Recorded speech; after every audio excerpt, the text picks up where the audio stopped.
Bien-aimés, bonjour et bienvenue à notre Rhapsodie des réalités du jeudi 27 août 2020. Alors, nous allons lire notre passage du jour. Il est titulé Piété avec contentement. Avant de lire notre passage, j'aimerais vous demander, s'il vous plaît, de ne pas oublier de vous souscrire, aimer la vidéo et la partager avec les autres. Alors, c'est la volonté de Dieu pour que nous partageons sa parole, que le monde entier connaisse sa parole, qui a été cachée pendant beaucoup d'années. Donc, il compte sur chacun de nous afin que tout le monde entier écoute sa parole et la connaisse. Alléluia. Merci beaucoup. Alors, nous lisons notre passage qui est tiré de 1 Timothée 6, verset 6. C'est en effet une grande source de gain que la piété avec le contentement. Pasteur Christ nous dit, il nous explique le passage que la Bible définit le contentement pour nous dans notre premier verset comme un sentiment de suffisance intérieure. Puis, elle dit que la piété accompagnée de contentement est une grande source de gain. Alors, l'apôtre Paul nous dit dans 1 Corinthiens 6, versets 7 à 9, « Car nous n'avons rien apporté dans le monde. Et il est évident que nous n'en pouvons rien emporter. Si donc nous avons la nourriture et le vêtement, cela nous suffira. Mais ceux qui veulent s'enrichir tombent dans la tentation, dans le piège et dans beaucoup de désirs insensés et pernicieux qui plongent les hommes dans la ruine et la perdition. Alléluia. Donc, c'est l'épreuve de ceux qui luttent pour être riches. Il y a ceux qui cherchent la richesse, mais ils tombent dans le piège. Ils tombent dans le piège comme nous avons lu dans le passage au-dessus. Mais vous ne devriez pas entrer dans ce dilemme en tant qu'enfant de Dieu parce que, étant né de nouveau, vous êtes entré dans son repos. Une vie de contentement. En Dieu, en Christ, en tant que né de nouveau, vous êtes entré dans son repos, dans une vie de contentement. Alors, vous avez cessé vos luttes. Et la gloire de Dieu agit maintenant en vous. En tant qu'enfant de Dieu, vous n'êtes plus en train de lutter. La bagarre est finie. Vous ne courez plus après les richesses. Les richesses de ce monde, pas du tout, parce que vous êtes dans le contentement. Vous êtes dans le repos. Donc, la Bible nous dit dans 2 Corinthiens 8, verset 9, « Car vous connaissez la grâce de notre Seigneur Jésus-Christ, qui pour vous s'est fait pauvre,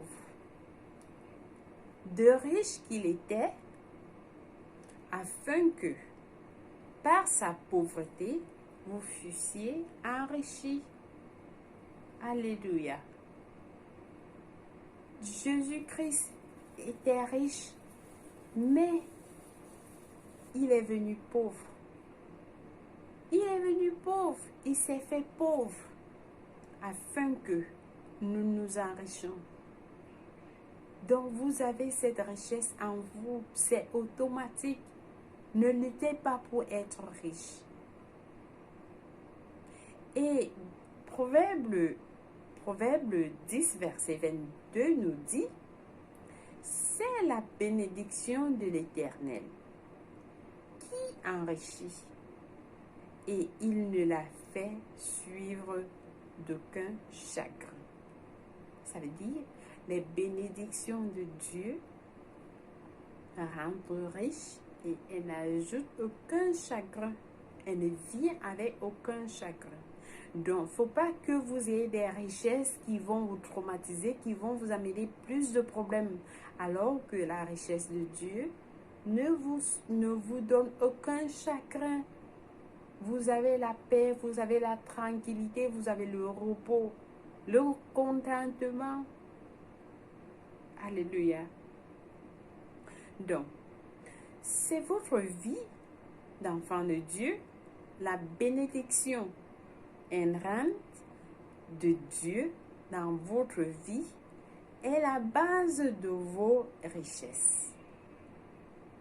Oui, en tant qu'enfant de Dieu, vous avez cette bénédiction qui vient avec vous. C'est avec vous et personne ne peut les enlever de vous. Et c'est ça la base de votre richesse. Votre prospérité a été héritée de l'Esprit parce que vous êtes la prospérité d'Abraham. Vous êtes la postérité d'Abraham. En Christ, vous êtes entrés dans le repos de Dieu.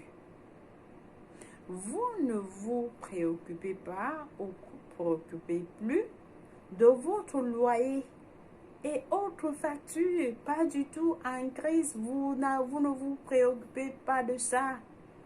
Que à la fin du mois, comment je vais faire pour payer mon loyer, comment je vais faire pour payer mes factures. Mais non, en Christ, vous n'avez pas ce problème. Il est au contrôle. Vous avez le repos total. Il fait tout. Vous avez tout. Ce loyer est payé déjà officiellement.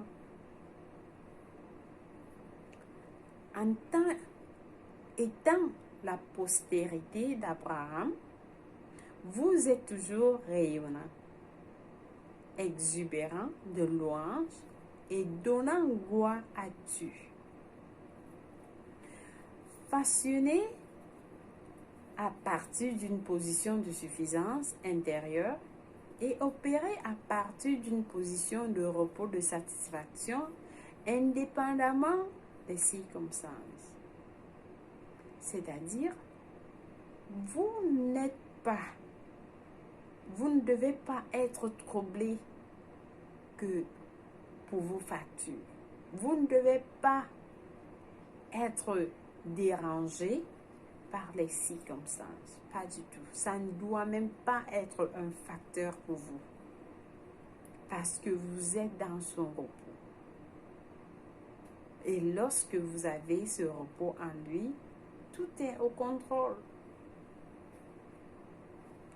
Quelle que soit la situation, soyez remplis de joie.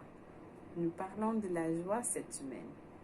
Soyez remplis de joie, continuez à louer, à servir le Seigneur et à vous réjouir en lui. Et oui, continuez à vous réjouir en lui. Il vous donnera l'occasion de progresser de gloire en gloire. Loué soit Dieu. J'espère que vous avez été édifiés avec ce passage. Et vous comprenez qu'en Christ, vous avez le repos. Venez à moi, vous tous qui êtes chargés. Vous avez le repos en Christ. Vos factures sont assurées en Christ. Votre loyer est assuré en Christ. Alléluia. Je vous encourage à relire ce passage et comprendre ce que vraiment ça veut dire. Et n'oubliez pas, il y a des études approfondies pour mieux comprendre aussi. Amen. Nous passons à notre confession du jour. Nous prions. Seigneur Jésus, je te reconnais comme le Seigneur de ma vie.